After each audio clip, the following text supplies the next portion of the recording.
Welcome to Breakup Cheater, where real hearts break, secrets surface, and the quietest betrayals echo the loudest.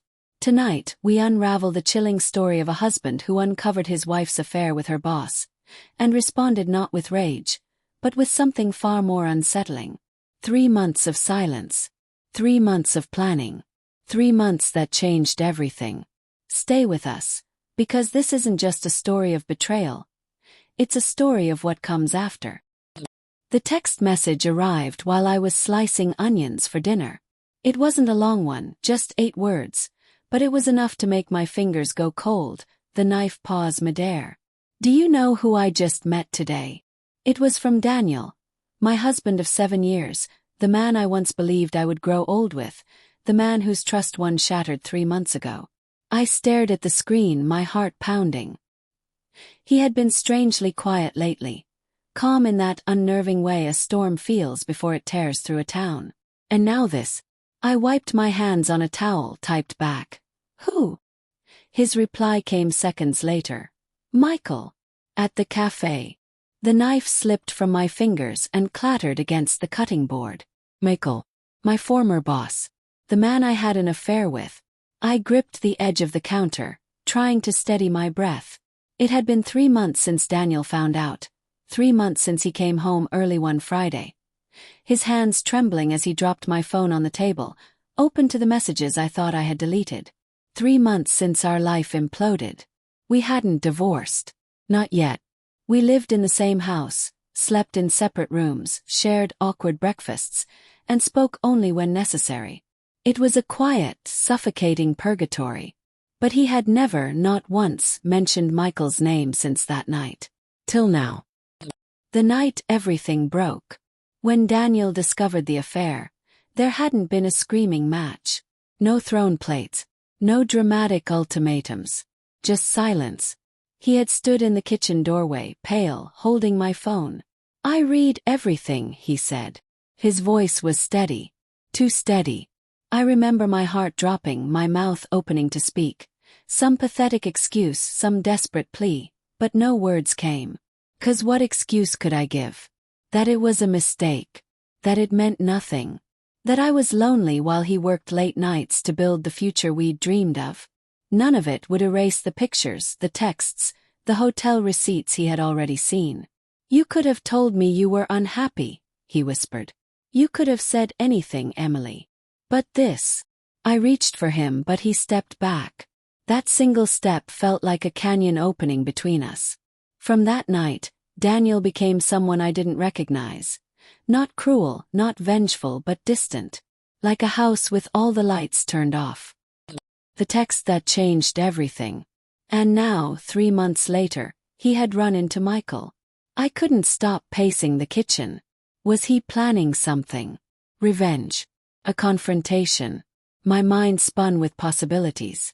When he came home that evening, I tried to read his face. He was calm. Almost too calm. He hung his jacket, washed his hands, and sat at the table. I poured him tea, my hands trembling slightly, and finally asked, You saw him? Daniel nodded. Yes. What did you talk about? He looked at me then, really looked, and for a second I thought I saw a flicker of something, pain, anger, maybe both. Oh, we talked. He told me how it ended between you two. Froze. What do you mean? He sipped his tea. That he dumped you. That after the affair came out, he cut you off to save his career. The words cut deeper than I expected. 'Cause they were true. Michael had turned his back on me the moment the affair was exposed. All those promises that he'd leave his wife, that he'd fight for me, vanished overnight. I lost my job, my reputation, and almost my marriage. And he lost nothing. The months of silence. The following weeks after that night were a blur of shame and silence. Daniel didn't yell, didn't accuse me every day. He simply withdrew. He stopped looking at me like I mattered. We ate in silence, slept apart, went to work like strangers renting the same house. Sometimes I wanted him to scream, to break something, to demand answers. Anything was better than that awful quiet. But Daniel had always been the kind of man who played the long game. His plan unfolds. The morning after the text about Michael, Daniel called me into the living room. "I've been thinking," he said, clasping his hands together. "For 3 months, I've been trying to decide what to do with this." I felt my throat tighten. "With us." "With you," he corrected softly. He pulled out an envelope and handed it to me. Inside was a set of papers, legal papers. I felt the blood drain from my face. "Divorce." "No," his voice was calm, almost gentle. "A post-nuptial agreement." I stared at him, confused. "I'm not divorcing you. Not yet. But if you want to stay in this marriage, you'll sign that. Everything goes to me if you cheat again. The house, the savings, everything." My hands shook as I flipped through the pages.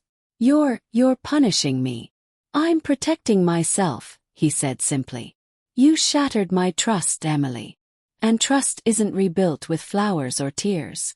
It's rebuilt with accountability." The slow rebuilding. The following months were tense. We went to therapy, at his insistence. I answered every question he asked, no matter how uncomfortable. I cut contact with Michael, deleted social media, handed over every password.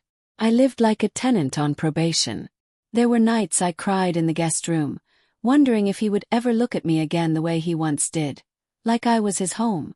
Some days, I hated him for being so composed.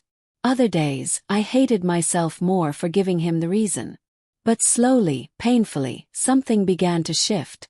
He started joining me for coffee in the mornings. He'd ask about my day. One evening, he stayed in the living room while I watched a movie, and even laughed once. It wasn't forgiveness. Not yet. But it was a start. 3 months later. The twist I never saw coming. Tonight, after dinner, he asked me to sit with him. There was a softness in his eyes I hadn't seen in months. "I saw Michael again," he said. "And I realized something." I held my breath. "I could spend the rest of my life trying to punish you," he continued. "Making you walk on eggshells. Reminding you of what you did. But that's not who I want to become." I blinked. "Then what do you want?" He exhaled. "I want my life back. And I want to know if you're willing to fight for it. Not with words, Emily. With actions." He slid a small, worn notebook across the table.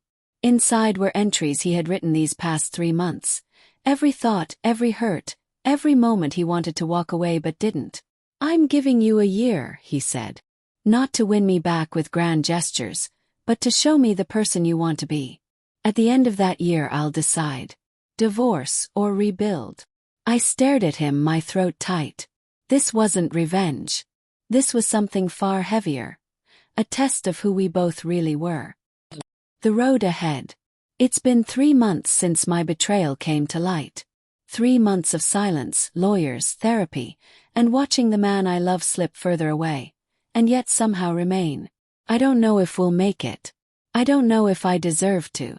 But as I write this now, the papers are signed, the rules are set, and the choice is no longer just his. It's mine too, to become the woman I wasn't before. To stop chasing validation in the arms of someone else and start rebuilding the life I threw away. Daniel didn't explode. He didn't humiliate me. He didn't even leave. He did something far more terrifying. He gave me time. And time can either heal or destroy. The clock is ticking. 3 months. That's all it took to turn their marriage into a quiet battlefield. One where every gesture was a test, and every word carried the weight of the past. Was his response cruel? Or was it the only way to rebuild something real? What would you have done in his place? Let us know in the comments below. Your thoughts might just become the spark for our next story. Until next time, this is Breakup Cheater, where every story leaves a scar.